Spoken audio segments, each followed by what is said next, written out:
in Fan2Fan land. Thank you very much for joining us. It is now 10:01, starting at 10 o'clock. We are amazingly on time every single week, getting better and better and better and better at this. Loving it and loving everything that's there.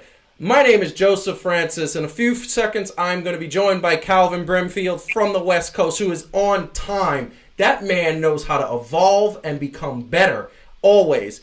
And in a few seconds, I'm going to be bringing him in. But just want to say thank you very much for everybody who is joining us at this particular moment. Want to remind everybody that when you are joining, hit the like button, subscribe to the channel, and also follow us at Fan2Fan Show on Instagram, Twitter, and Facebook. So Calvin, my man, before we get to a very interesting topic, how are you doing? How is the West Coast treating you? Are you safe? Feeling sick? How are you doing? Yo, I'm good. The only thing sick about me is these waves I got in my head, but that's a different story. I'm corona free, baby. You know what I'm saying? I'm from Brooklyn. Brooklyn born and raised, baby. We don't let stuff like that get to us. I'm good. Yeah, I hope not. And I said this last week. You're what they're calling the epicenter. I don't know if that works. I don't know if that's the truth, but I don't think it is. But you are there in the Seattle area, and we want you to be safe. So here's my question really quick, and then I got a peace of mind that I want to say. Did you record some videos over the weekend? I did. I did. I did, yes. You did, and guess what? They're about to go up starting tomorrow morning, right? Oh, snap, son. Yeah. What is going on? So tomorrow morning, you're going to get Calvin's take, and that's going to be an amazing thing. But in the meantime, business at hand. Okay? So we are here. We are in 2020, and there is a virus going around. There is something called the coronavirus. And for those of you out there who think that we're talking about beer, please read something, because that's not what we're talking about. We're talking about people getting sick. We're talking about people having a virus that is causing major, major problems in various worlds. Now, a lot of people are saying, I'm so sick and tired of hearing about the coronavirus. The media has blown it up. The media, it's either coronavirus or political debates. Coronavirus, political debate. That's what's going on. And the thing that I say is that, look, from what we know about this virus, it is a common cold, not so common. It is something that if you get, it can be fatal, but so can the flu. The flu can be fatal if you don't do what you're supposed to do. Now, the reason why we're talking about it here on Fan2Fan, because Fan2Fan is about sports. We're about sports, sports, sports. We think sports, we live sports, we breathe sports, we sleep sports. That last one is really hard to do. Is because this afternoon, as of 3 p.m., the Golden State Warriors became the first and probably not the last NBA team to say that the rest of their home games are going to be in an empty arena.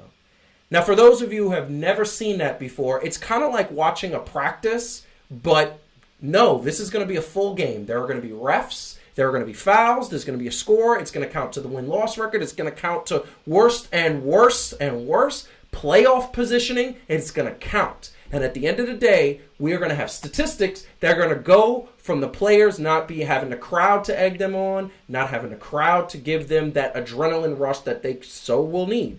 Now, it's kind of like playing a pickup game in, like, the playground. You don't have big crowds when you do that.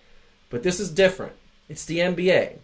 And one of the things that I will say is that when you're talking about a team forfeiting, at least 3 to 4 games in their home arena, you're talking about a substantial amount of money. Well, the Golden State Warriors ownership didn't really care about that. The Golden State Warriors ownership cared about one thing, and that was the welfare of their fans. Kudos to them, and I'm very proud to say that I'm happy that this happened, because you know what? We're talking about something that, while it may seem not so bad, there are numbers to support that this is something to be concerned about. 3 weeks ago, there were 20,000 cases. 2 weeks ago, there were 50,000 cases. Last week, there were 92,000 cases. And this week, 130,000 cases as of this afternoon globally, but still something that it is spreading, it is happening, and guess what? It's better to be safe than sorry. And when you think about what we're missing, I mean, when you think about the fact that there's going to be tons and tons and tons of crowds that are just going to be crowded next to each other, that are going to be here, that are going to be standing next to each other, celebrating, whether it's a concert, whether it's a sporting event, celebrating, feeling great, but not being safe. I don't know how many times I've gone to a sporting game, used the bathroom, and then never washed my hands again for the rest of the sporting event because I'm drinking beer or I'm having a good time, I'm cheering, I'm clapping, wash my hands when I get home. But in that time, you know what could happen? A sickness. So what happened earlier after that happened? Well, the NCAA, and by the way, people who know me know that I do not like the NCAA, mainly because they use slavery as a way to get ratings and money. But that's another topic for another day. The NCAA has literally said that not one March Madness game will be in front of a crowd in order to stop the spread of this virus. So if we're thinking that the NBA, one of the leading franchises, is going to be the only franchise to do it, well, I'm pretty much going to say and predict, think again. I got tickets to a Brooklyn Nets game March 25th, which we're going to do interviews for. That might not happen.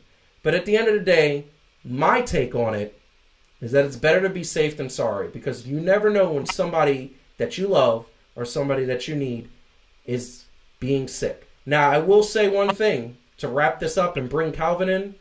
It's better to be safe than sorry, but it's also better to take care of yourself.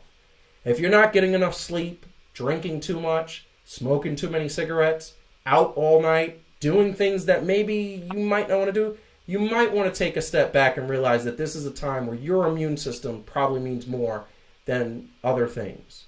So, that is my fortune cookie knowledge of the day, to say the least. Calvin, I know we talked about it this off the air, and I know that you have been dealing with this so much. What is your take about, first of all, the NBA canceling, having an empty arena for the game, but on top of that, the virus itself, like you're in the Washington area. What is your take on that? There's definitely something to be taken seriously. I'm fortunate personally, to be of good health and things like that. But I had to think about this objectively, because when it first came about, I think my New York mentality came out, and I was like, A, B, like y'all blowing this out of proportion. And, personal feelings aside about, maybe a little bit of mass hysteria and things like that, you do need to get in front of this, right, before it does become as bad as some people think it is already in their mind. So little food for thought here. The governor has banned any gatherings of 250 or more, which means for the hockey that we had here, they canceled those in the school districts, things like that. So any events that was going on in places like that, that's a gathering of more than 250, they're really putting a kibosh on that. That even goes into the church arena and things like that. So this is affecting a lot of people even outside of the arena of sports. But I had to think about it, and I was like, especially with basketball, right? Love basketball, but it really is a global sport now. You know what I'm saying? So it's not just the fact that it could affect the people here, but you got people that literally do travel from overseas to come to basketball games. You know what I mean? Like, just because we don't, if we're in the same city or state, you know what I mean? Like, other people do if it's their favorite team. So, of course, it's gonna suck for the players though. Like, when I look at it from that aspect, it's just not the same vibe, right? When you don't have nobody there cheering you on, really. So it'll be interesting to see. Those guys are professionals. Yep, and hopefully, and that's the thing that I'm going to say. Like, yes, being safe than sorry is very, like, you think about it, it's going to be weird. It's going to be eerie to me. Like, I'm going to watch that game, and I just want to watch to see it, and I'm going to say this is going to be eerie.